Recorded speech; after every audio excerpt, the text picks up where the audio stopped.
మరి ఈరోజు పాపన్నపేట మండలంలో పర్యటించడం జరిగింది.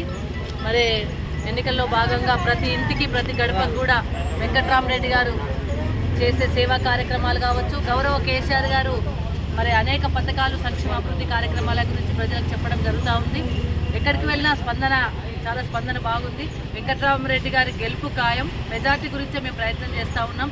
ఎందుకంటే కాంగ్రెస్ పార్టీ అధికారంలోకి రావడం కోసం అనేక అబద్ధాలు ఆడి, అనేక అసత్యాలు చెప్పి, అనేక అమలు కాని హామీలు ఇచ్చి దాదాపు 420 హామీలు 6 గ్యారంటీలు అని చెప్పేసి ప్రజలను మోసం చేసి తెలంగాణ ప్రజలు అవమానపరిచి దాంట్లో ఒక్కటి కూడా అమలు చేయకుండా అమలు చేస్తున్నామని చెప్పేసి భ్రమపెట్టి 2 లక్షల రుణమాఫీ చేస్తాను రైతులను మోసం చేసి కనీసం పంట కొనని పరిస్థితిలో ఈరోజు రాష్ట్ర ప్రభుత్వం ఉంది.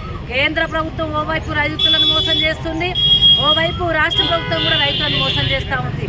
2 ప్రభుత్వాలకు కూడా కేంద్ర ప్రభుత్వానికి రాష్ట్ర ప్రభుత్వానికి చెక్కు పెట్టే విధంగా, సురుకు పెట్టే విధంగా వాళ్ళ మెడలు వంచి రేపు రాబోయే కాలంలో తప్పకుండా తెలంగాణ రాష్ట్రంలో టీఆర్ఎస్ పార్టీ నిలదొక్కుని వాళ్ళు ఇచ్చిన హామీలను నెరవేర్చేంత వరకు కూడా పోరాటం చేసేది టీఆర్ఎస్ పార్టీ. కాబట్టి రేపు వాళ్ళైతే 2500 మహిళలకు ఇస్తామన్నారు, 500 రూపాయలకే సిలిండర్ ఇస్తామన్నారు, కరెంటు బిల్లు మాఫ్ అన్నారు, అనేక రకాల హామీలు ఇచ్చిండ్రు. కళ్యాణ లక్ష్మి పథకంతో పాటు తులం బంగారం అన్నారు. బంగారం రేట్లు పెరుగుతున్నాయి తప్ప బంగారం మాత్రం ఎక్కడ వీళ్ళకి ఇచ్చిన పాపన పోలేదు. అలవి కానీ హామీలు ఇచ్చి బడ్జెట్ కూడా చూసుకోకుండా ప్రజలను మోసం చేసే ప్రక్రియను పెట్టుకున్న రేవంత్ రెడ్డి గారికి తప్పకుండా గురపాఠం తప్పదు. మరి మెదక్ నియోజకవర్గంలో వెంకట్రామరెడ్డి గారికి భారీ మెజార్టీ ఇస్తాం.